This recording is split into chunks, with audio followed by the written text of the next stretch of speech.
여러분, 정말 꿈만 같은 소식을 전해드리게 되었습니다. 2024년 10월 10일, 대한민국이 다시 한번 세계의 중심에 섰습니다. 한국 문학의 자랑, 한강 작가님이 노벨 문학상을 수상했어요. 그 순간을 상상해 보세요. 한국 문학이 드디어 세계의 정점에 선 순간. 이건 단지 한강 작가님 개인의 성취를 넘어서 우리 모두의 승리이자 대한민국의 문학이 이룬 위대한 역사입니다. 여러분, 이 소식을 처음 들었을 때 저도 한동안 가슴이 벅차서 말을 잃었어요. 한국 문학이 세계 무대에서 이토록 큰 인정을 받을 줄 과연 누가 상상이나 했을까요? 한강 작가님의 노벨 문학상 수상은 그 자체로 새로운 이정표입니다. 그런데 여러분, 이게 단지 상 하나 받은 게 아니에요. 이건 한국 문학 전체가 세계 문학의 중심으로 나아갔다는 걸 의미하는 순간이에요. 대체 한강 작가님은 어떻게 이런 대단한 성취를 이루었을까요? 그리고 왜 전 세계가 그녀의 작품에 이토록 열광하는 걸까요? 그럼 이제 본격적으로 한강 작가님의 여정을 따라가 보겠습니다. 한강 작가님의 이름을 들으면 가장 먼저 떠오르는 작품이 있죠. 바로 채식주의자입니다. 이 소설은 한강 작가님을 국제적인 문학 거장으로 만들어준 작품인데요. 이 작품을 처음 읽었을 때 독자들은 그 강렬한 이야기와 독특한 문체에 완전히 매료되었습니다. 주인공 영애가 육식을 거부하고 채식을 선택하는 단순한 설정처럼 보이지만 그 속에는 인간 본질에 대한 깊은 철학적 질문이 담겨 있습니다. 영애는 자신의 내면에서 벌어지는 갈등과 사회적 억압에 저항하는 인물로 그녀의 선택은 자유와 욕망, 그리고 사회적 규범에 대한 반발을 상징하죠. 그런데 이 작품이 한국뿐만 아니라 전 세계를 매료시킨 이유는 뭘까요? 바로 그 안에 담긴 보편적 인간의 경험 때문입니다. 인간이 느끼는 억압과 자유에 대한 갈망, 그리고 그 속에서 자신을 지켜내려는 투쟁은 전 세계 모든 독자들이 공감할 수 있는 주제입니다. 2016년 맨부커 인터내셔널 상을 받으면서 한강 작가님은 전 세계 문학계의 이름을 알리기 시작했고, 이후 그녀의 작품은 더 많은 독자들에게 깊은 울림을 주었습니다. 하지만 여러분, 한강 작가님의 성공은 결코 하루아침에 이루어진 것이 아닙니다. 그녀가 작품을 써나가는 과정은 결코 순탄치 않았습니다. 한강 작가님은 창작의 고통과 자신을 둘러싼 사회적 기대 속에서 끊임없이 고민하고 또 고민했어요. 그럼에도 불구하고 그녀는 한국의 역사적 아픔과 인간 내면의 복잡한 감정을 탁월하게 그려냈죠. 예를 들어 그녀의 또 다른 대표작 소년이 온다는 1980년 광주 민주화 운동을 배경으로 하여 그 당시의 참혹한 현실을 담아냅니다. 이 작품에서 우리는 한국의 역사적 트라우마와 그로 인한 개인의 상처가 얼마나 깊은지를 느끼게 됩니다. 특히 소년이 온다에서 한강 작가님은 그 사건 속에 얽힌 개인들의 고통을 매우 정교하고 섬세한 문체로 표현합니다. 여러분도 그 장면이 떠오르시나요?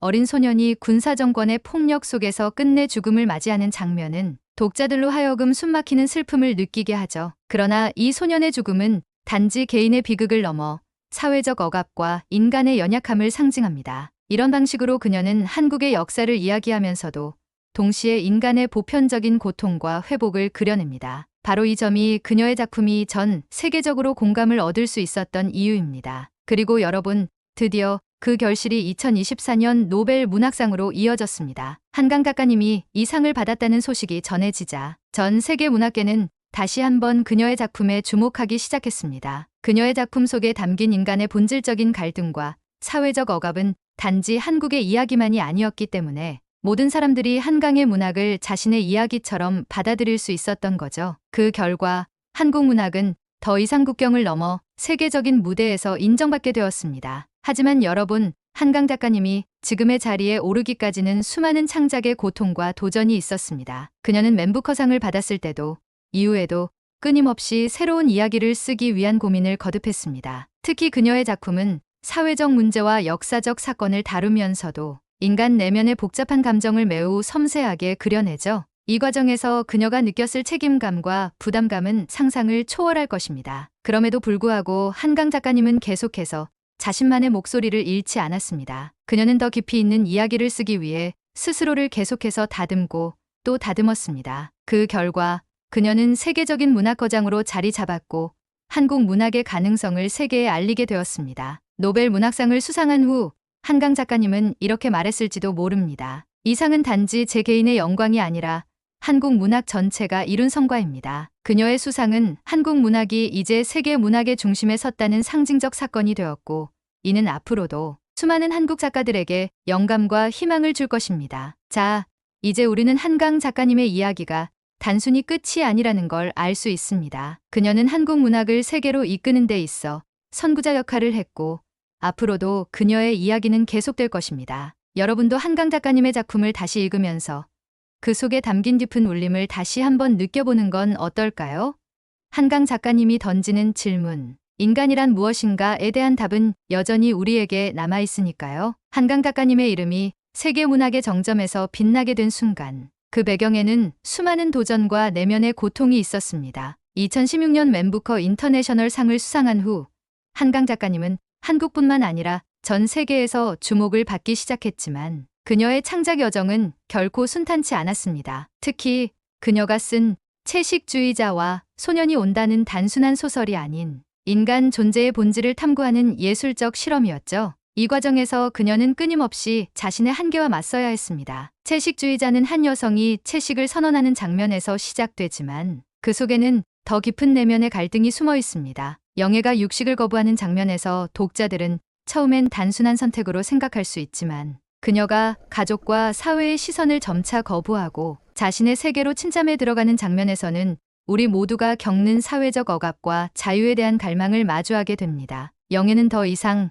누군가의 아내나 딸로서 살아가기를 거부하고 인간으로서의 본질적인 자유를 추구하기 시작하죠. 그녀의 몸은 점차 쇠약해지지만 내면적으로는 더 깊이 자신을 찾아가는 여정에 빠집니다. 이 장면을 떠올려 보세요. 영애가 무언의 저항으로 고기를 거부하는 식탁 위의 긴장감, 그녀의 가족들이 당혹스러워하며 질문을 던지는 장면. 왜 고기를 먹지 않느냐는 질문이 반복될수록 독자는 그 질문이 단지 음식에 대한 것이 아니라 사회적 규범과 기대에 대한 억압적 요구임을 깨닫게 됩니다. 그 장면 속의 짧은 대화 속에도 엄청난 감정적 긴장이 스며들어 있죠. 이런 이야기가 전 세계 독자들에게 깊은 공감을 불러일으킨 이유는 누구나 한 번쯤은 사회적 기대 속에서 자신의 진짜 모습을 감추고 살아가려 했던 순간을 떠올리게 만들기 때문입니다. 이 작품이 맨부커 상을 수상한 이후 한강 작가님의 이름은 점점 더 많은 사람들에게 알려졌습니다. 하지만 그 후로도 그녀는 결코 성공에 안주하지 않았어요. 그녀는 더욱 깊은 이야기, 더욱 강렬한 작품을 만들기 위해 스스로를 계속 도전의 길로 밀어넣었습니다. 그 결과 나온 작품이 바로 소년이 온다입니다. 1980년 광주 민주화 운동을 배경으로 한 이 작품은 당시의 역사적 비극을 다루고 있지만 단지 역사적 기록에 머무르지 않습니다. 이 소설의 가장 큰 힘은 개인의 상처와 고통을 매우 구체적이고 섬세하게 그려냈다는 점입니다. 그 중에서도 소년 동호의 이야기는 많은 독자들에게 깊은 인상을 남겼습니다. 어린 소년이 폭력과 혼란 속에서 목숨을 잃어가는 장면은 너무나도 충격적이죠. 특히 동호가 자신의 친구를 잃고 그 시신을 찾아 헤매며 느꼈을 공포와 슬픔은 독자들을 그 비극의 한가운데로 끌어당깁니다. 한강 작가님은 이 장면을 짧고 강렬한 문장으로 표현합니다. 그는 더 이상 살아있지 않았다. 피가 그의 손을 적셨다. 이 짧은 문장 속에 담긴 감정의 깊이는 설명할 필요가 없을 정도로 강렬합니다. 독자는 마치 그 현장에 있는 듯한 공포와 충격을 함께 느끼며 폭력에 무력하게 휩쓸리는 인간의 연약함을 목격하게 됩니다. 그러나 이 연약함 속에서도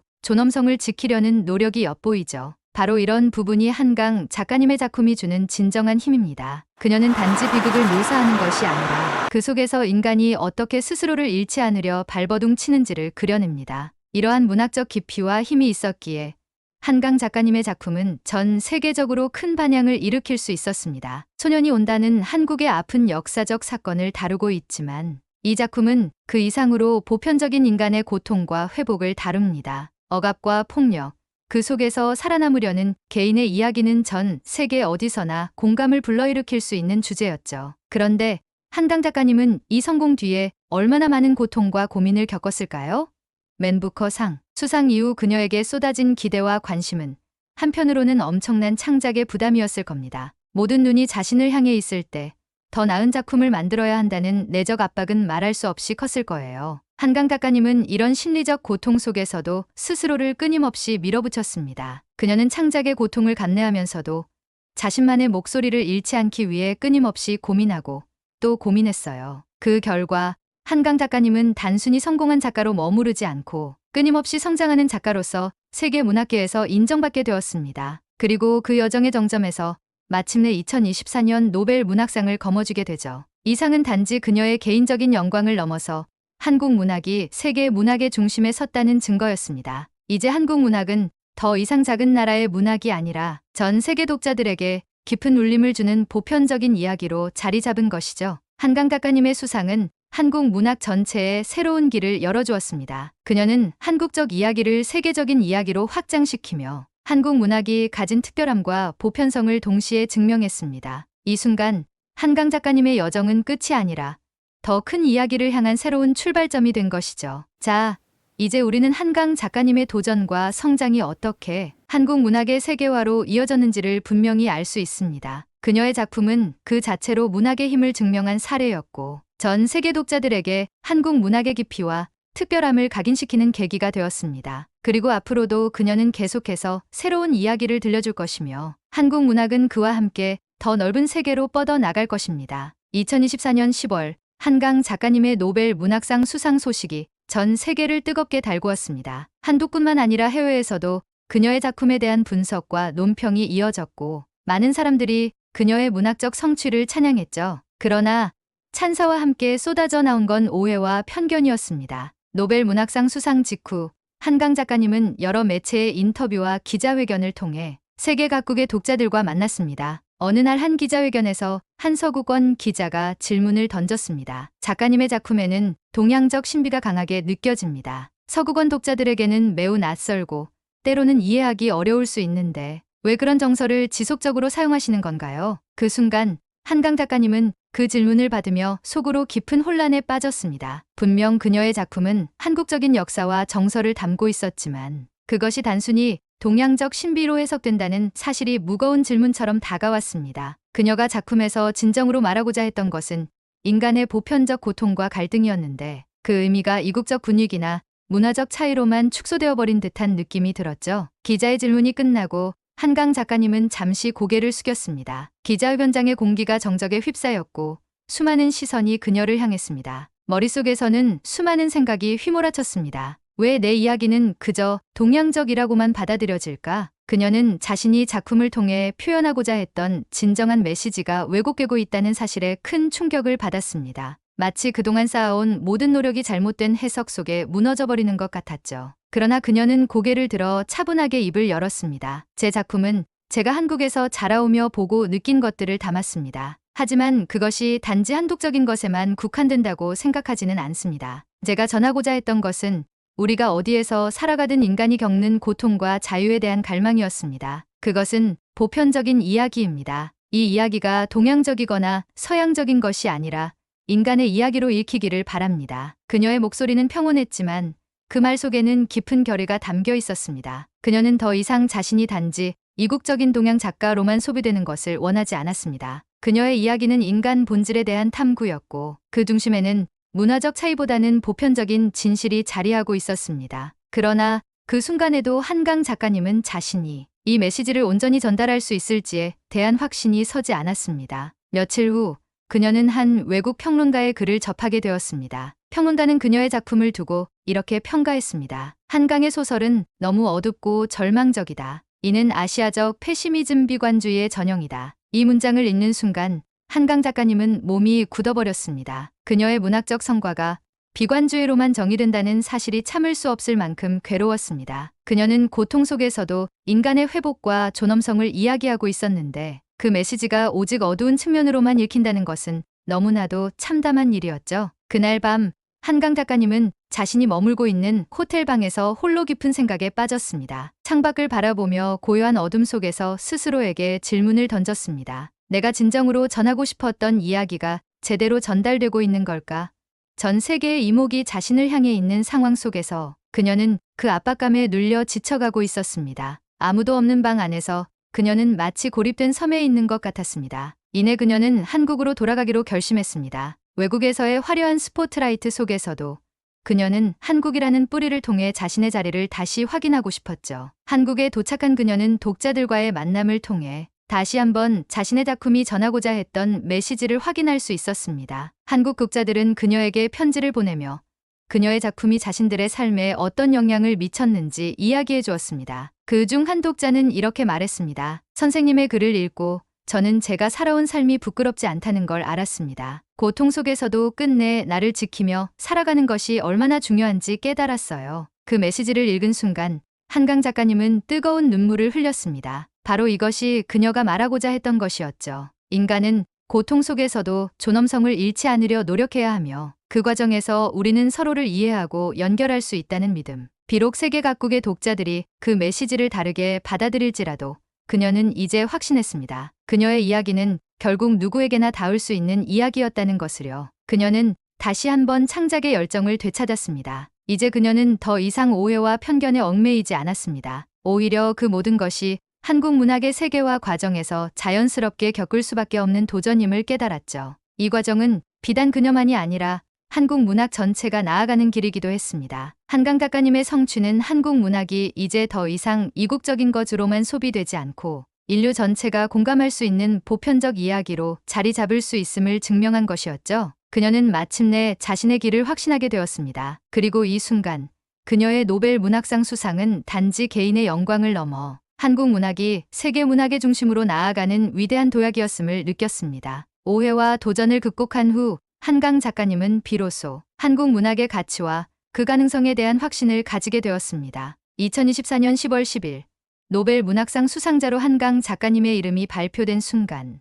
한국은 물론 전 세계 문학계가 술렁였습니다. 한강 작가님의 성취는 단지 그녀 개인의 성공이 아니라 한국 문학 전체가 세계 문학의 중심으로 나아가는 도약을 의미했습니다. 이 순간 한강 작가님은 그저 기쁨만이 아니라 깊은 책임감을 느꼈습니다. 이제 한국 문학은 더 이상 이국적인 이야기로만 읽히지 않고 인류 전체가 공감할 수 있는 보편적 이야기로 자리매김할 수 있는 가능성을 증명했기 때문입니다. 수상 이후 한강 작가님은 자신에게 쏟아지는 수많은 관심과 기대 속에서 창작자로서의 책임감을 더욱 강하게 느끼기 시작했습니다. 그녀는 세계 각국의 독자들이 자신의 작품을 어떻게 해석하고 어떻게 받아들이는지에 대해 민감하게 반응했죠. 수상 후 며칠, 그녀는 자신에게 온 수많은 메일과 메시지를 하나하나 읽어 내려갔습니다. 독자들은 그녀의 글이 자신들의 삶을 어떻게 바꾸었는지 이야기해 주었습니다. 그 중에서도 한 한국 독자의 편지는 그녀에게 깊은 울림을 주었습니다. 그 독자는 이렇게 말했습니다. 선생님의 소설을 읽고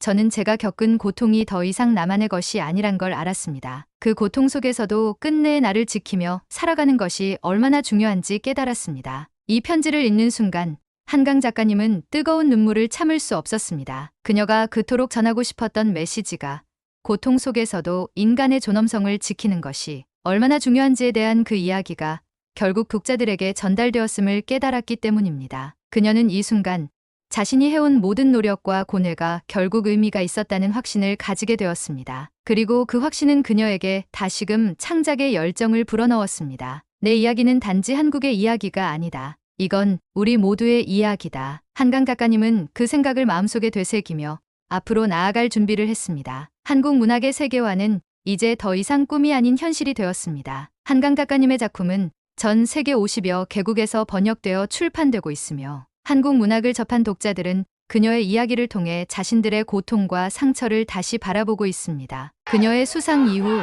더 많은 한국 작가들이 세계 무대에 진출하기 시작했습니다. 2025년에는 또 다른 한국 작가의 소설이 맨 부커상 후보에 오르는가 하면 여러 한국 작품이 영어, 불어, 스페인어 등 다양한 언어로 번역되어 세계 각지에서 사랑받고 있습니다. 한강 작가님의 성공은 단지 개인적인 성취가 아니었습니다. 그녀의 수상은 한국 문학의 새로운 물결을 만들어내는 계기가 되었습니다. 이제 더 많은 한국 작가들이 세계를 무대로 도전하고 있고 그들의 이야기는 점점 더 많은 나라에서 새로운 울림을 주고 있습니다. 한국 문학이 가진 힘은 이제 그저 이국적인 문화적 배경에 머무르지 않고 보편적 인간 경험을 담아내며 전 세계 독자들에게 공감을 이끌어내고 있습니다. 한강 작가님은 한 인터뷰에서 이렇게 말했습니다. 문학은 우리의 이야기를 통해 서로를 이해하게 만드는 가장 강력한 도구입니다. 제가 한국에서 자라난 경험이 제 글의 뿌리이지만 그 뿌리는 이제 전 세계로 뻗어나가고 있습니다. 우리 모두가 서로 다른 문화 속에서 살아가고 있지만 결국 인간이 느끼는 고통과 희망은 하나라고 믿습니다. 그녀의 말처럼 한국 문학은 더 이상 작은 나라의 문학이 아닙니다. 이제 한국 작가들은 세계 문학 무대에서 자신만의 목소리를 내고 있으며 그 목소리는 점점 더 큰 울림을 만들어내고 있습니다. 한강 작가님의 노벨 문학상 수상은 그 자체로 한국 문학의 세계화를 상징하는 사건이었고 앞으로도 수많은 한국 작가들이 그 길을 따라 더 넓은 세계로 나아갈 것입니다. 이 순간이 바로 한국 문학의 새로운 시작입니다. 한강 작가님이 문을 연 이 길은 이제 더 많은 작가들과 독자들이 함께 걸어갈 길입니다. 한국 문학은 앞으로도 계속해서 더 큰 이야기를 전할 준비가 되어 있습니다. 그리고 여러분도 그 이야기의 한 부분이 되어줄 것입니다. 여러분, 한국 문학의 이 놀라운 여정을 함께해 주셔서 감사합니다. 이 이야기가 마음에 드셨다면 좋아요, 구독, 그리고 알림 설정까지 부탁드립니다. 앞으로도 더 많은 감동적인 이야기를 여러분과 함께 나누고 싶습니다. 감사합니다.